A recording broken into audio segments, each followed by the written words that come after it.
Kun sagantaa BBC Afaan Oromooti. Nu waliin tura.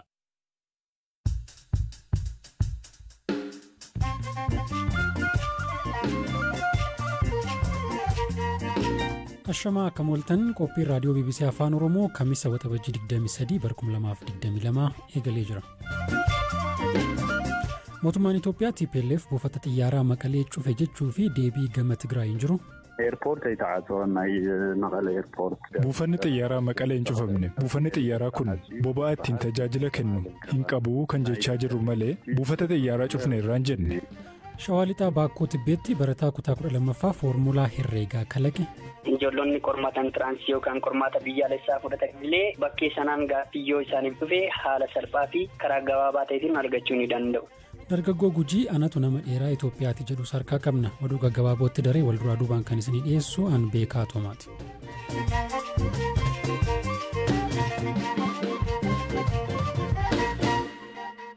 Xiyyaarotni deeggarsa namoomaa fe'uun gara Tigraay balali'an buufata xiyyaaraa Maqalee akka hin qubanne TPLF dhorkuu mootummaan federaalaa Itoophiyaa hime. Tajaajilli kominikeeshinii mootummaa federaalaa ibsaarra baaseen sababa kanaan hojiin naannoo Tigraayitti lammiilee haala rakkisaa keessa jiraniif gargaarsa namoomaa dhaqqabsiisu gufataa jira jedhe. TPLF amma duras deeggarsi konkolaataan ergamu gara naannichaa akka hin seenne dhorkaa ture ka jedhe ibsi kun amma ammoo xiyyaaronni qorichootaa fi meeshaalee wal'aansa fayyaa akkasumas nyaata bataa daa'immanii fe'uun garas imalan Maqalee akka hin qubanne dhorkee jechuun komate. Dhorkaa kana hawaasni idil-addunyaa akka balaaleffatus waamicha dhiyeessee jira. TPLF gama kaaniin xiyyaaronni gargaarsa namoomaa fe'an Maqalee akka hin qubanne dhorkuu waakkate buufanni xiyyaaraa Aluulaa Abbaa Naggaa Maqalee jiru hanqina boba'aa irraa kan ka'e yeroof tajaajila kennuu dhaabuu hime. Dhimma kanarratti BBCf ibsa ka kennan hangaa olaanaan TPLF Yohaannis Abrahaa kana jedhan. ኤርፖርት አይታዓጽወና መቀለ ኤርፖርት እንታይ ኮይኑ እጽዋ ስለዘሎ መንግስት ኢትዮጵያ buufanni xiyyaaraa Maqalee hin cufamne Tigraay ugguramtee mootummaan Itoophiyaa boba'aan akka seenu ayyamu waan dideef hanqinni boba'aa jira.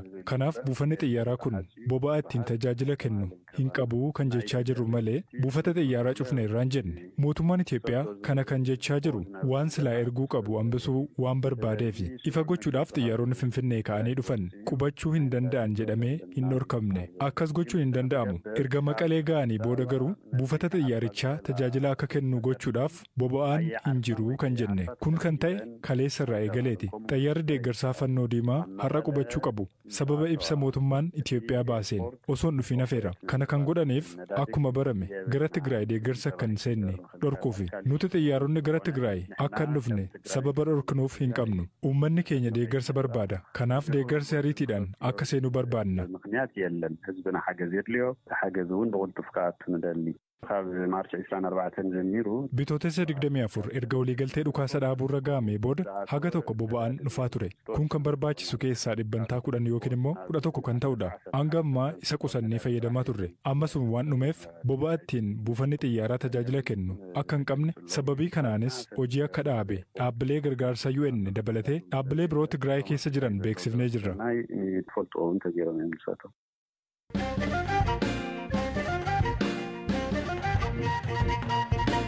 Itoophiyaa keessatti waggaa waggaan daa'imman 5,000 ta'an dhibee miila jallataa yookiin cleft foot jedhamuun waliin dhalatu.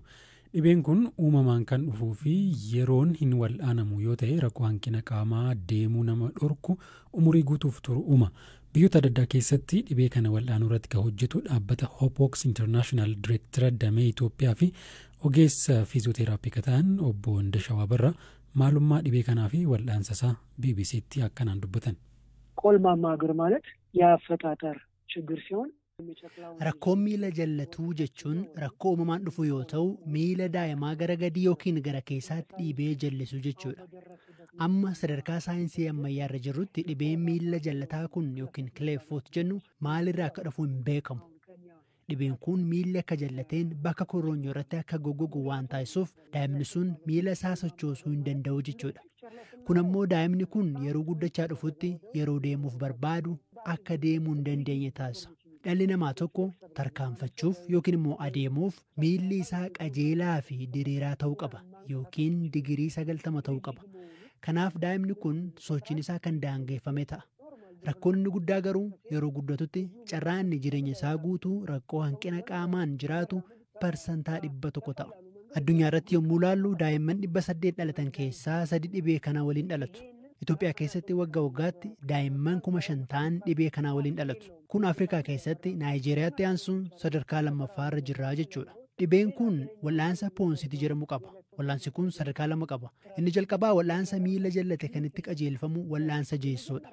Erga miilli kun qajeelee booda immoo wal'aansa qopheetu taasifama. Sababiin isaas wal'aansa isa jalqabaan daa'imni kun ol ka'aa deemuu yoo danda'eyyuu hanga umurii ganna 5tti carraan dhibeen kun deebi'uu bal'aadha. Kanaafidha wal'aansi kophee kun hanga umurii ganna 5tti kan itti fufu. Wal'aansi kophee kun miilicha fayyisuuf osoo hin taane miilli kun deebi'ee akka hin jallanneef kan gargaarudha. ቀጥ ያለውን እንቅስቃሴ እንደገና እንዳይመለስ ለመከላከልና ለማስጠበቅ ነው ማለት ነው።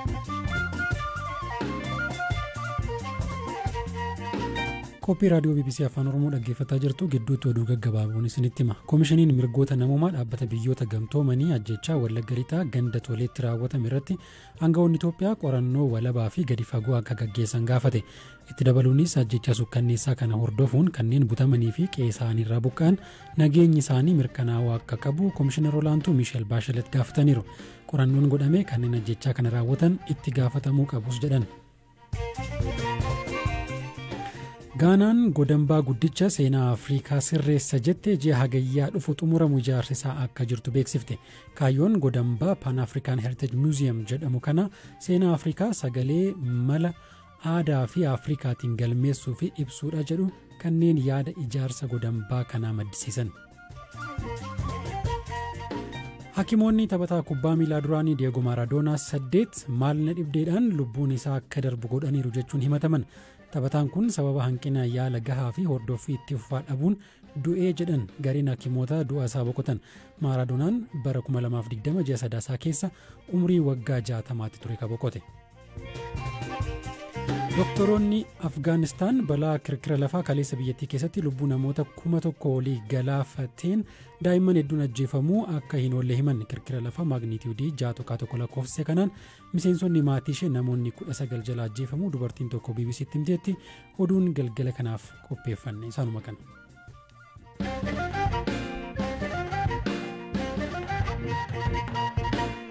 Godina Shawaa Lixaa aanaa Baakkoo Tibbeetti barataan kutaa 12ffaa foormulaa herreegaa salphaatti hubatamuu fi yeroos qusatu kalaqee ittiin beekamtii argadheeraa jedha.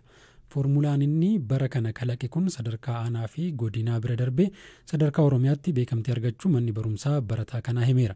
Barataan umurii ganna 19 Fayyisaa Tafarii amma durallee foormulaa herreegaa kalaqee dhuunfaan itti gargaaramaa akka ture BBC'tti himeera akka dubbisee Zalaalam Dureessaati. Formulaan argadhee herrega irratti barnoota herregaa kutaa 12ffaa arithmetic sequence kan jedhu jalaati. Formulaan kun kan inni hojjechuu gargaaru arithmetic sequence jalaa the sum of n term kan jedhu ida'ama lakkoofsotaa wanna jedhu haala gabaabaatii fi yeroo dhiyootiin akkamittiin bira ga'uu dandeenya kan jedhu hojjechuu danda'a. Formulaan arithmetic sequence jala jiru ture Gaussiitiin kan argamee turedha. Inni suni kan hojjetu yeroo ta'uyyuu yeroo baay'ee waan qusanneedha. Akkamittiin bira ga'amuu danda'ama karaa salphaa fi haala salphaan hubatamuu danda'u kan jedhudha.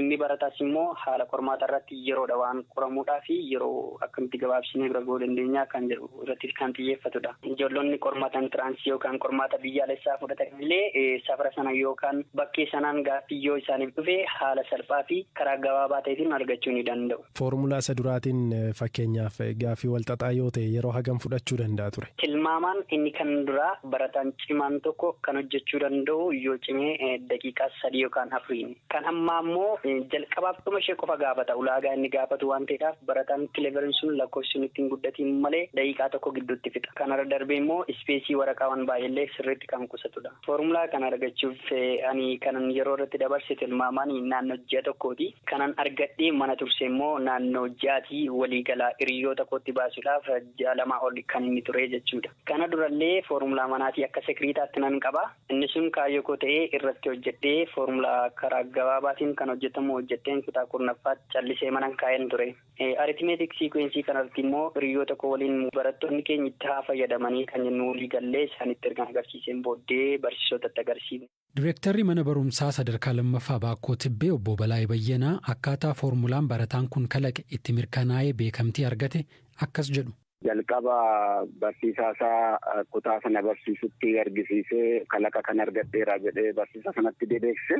Barsiisaan sun ilaalee qormaatallee ittiin qoree gaafa laalu foormulaan sun foormulaa sirrii ta'uusaa hubate. Innis sanarra dhaabbatee dipaartimentiin herregaa waliitiin ta'anii isa madaaluuf yaalanii. Gaafa madaaluuf yaalan foormulaan sun foormulaa sirrii barataaf ifaa ta'uu danda'u sadarkaa kamittuu kan beekamtii argachuu qabu jedhanii isaanis sadarkaa dipaartimentiitti mirkaneessanii dabarsanii mana barumsaatis. Manni barumsaas akkuma kana barsiisota naachuraal saayinsii ta'anii fi barsiisota hunda walitti qabee barattoota walitti qabee barataan sun akka inni dhiyeessu taasisne. Erga dhiyeessee booda dhiyeessiisaa sanarratti dhaabbannee aanaatiif gabaasne. Aanaanis dhufanii foormulaa sana madaalanii wanti kun waan haaraadha waan ta'eef qaama laallatuuf gabaafamuu qabaa jedhanii yuunivarsiitii Amboofis gabaasanii godinaafis gabaasanii.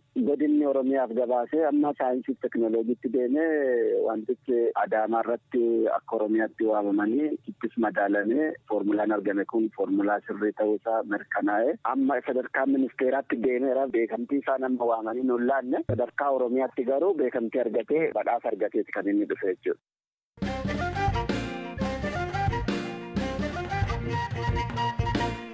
Xumura irratti Itoophiyaa keessatti dheerina meetira 2 fi seentimeetira 25 riikoordii nama dheeraa qabatee kan jiru Nagahoo Jimaati. Amma garuu godina Gujii irraa dargaggeessa umurii ganna 24 Awwaluu Buxxuullaa lakkii ani isarra nan dheeradha jedha. Dheerinni isaa meetira 2 fi seentimeetira 35 akka ta'es hima. Turtii maatii olaanaa waliin taasiseen Awwaluun yoom dheeraa ta'uusaa akka hubate himuudhaan eegale. Umurii 15 gadi irraa namoota hiriyoottan kiyyaa irra jira malee dheerachuu kiyyaa hin beekne ture. Yeroo mana barumsaa kutaa 6 kutaa 5 baradhu ijoollee fuuldura yeroo ta'u barattooti waan argineef duuba ta'inaan jiru. Innaa 15 darbee 16 ba'u hunda namaayyuu caale. Eegasii caammaa illee argachuu hin dandeenye godinni keenya Gujii sun gara keenyaa kanaan mooyyalee kanaan caammaa warra gurguddaa dhufa. Karaa kanaan caammaa 46 argataa ture. Sulli na qabaatuma deemaa gara 50 ba'ee 48 fi 50 jidduu kaawwadhama. Isa lammaffaa ammoo yeroo makiinallee konkolaataan deemu bakka na qottisu iddoo nama lamaa qabataa namni bira ta'ulleen nu dhiphisaadhaan. Yoo fedhe kan nama lamaas kaffaleetuma fadeema. Amma namni dheeraan Itoophiyaa keessatti gammaa beekamu Nagahoo Jimaati meetira 2 fi seentimeetira 25 waa'ee isaa dhageesseerta Nagahoo quba qabdaati. TV irratti ilaalaan ture. Qara beekeen turre. Agarsiisa dhufee Finfinnee lakkame beeke malee qara beekeen turre. Amma Nagahoo nan caalaa ijaartaati. Warri lakka'ee Nagahoo hin darbitaa kiiloodhaanis kiiloon qaddaa achi namarraa beekumuu qaddaa yoonis buukirra galmaa'uu qaddaa naan jedhanii namoonni agarsiisa agarsiisa miidiyaa dhiyaatu. Kanaafuu namni dheeraan Itoophiyaa keessa anaa ijaartaati. Boruu dhufuu danda'a. Nami amma as keessa dheeraa ana jedhee yaada. Nagahootu argite maal jettaan?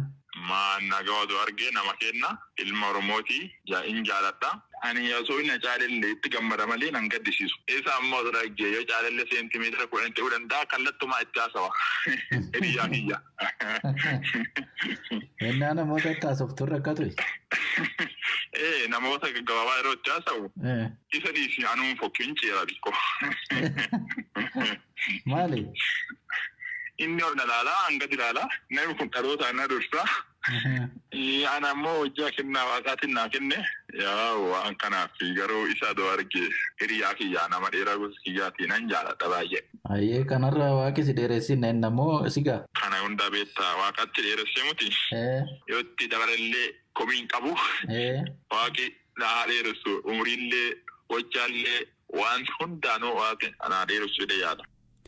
Dhaggeeffattoota keenya kaarraaf qopheeffanne isaanuma kana odeessawwan har'a isiniif qopheessinee fi kanneen biroo toora marsariitii keenya www.bbc.com/afaan oromoo akkasumas fuula feesbuukii keenya BBC News Afaan Oromoo irraa argattu. Sagantaa wal fakkaataan bor walitti deebina agasittuu horaa bulaa deebana.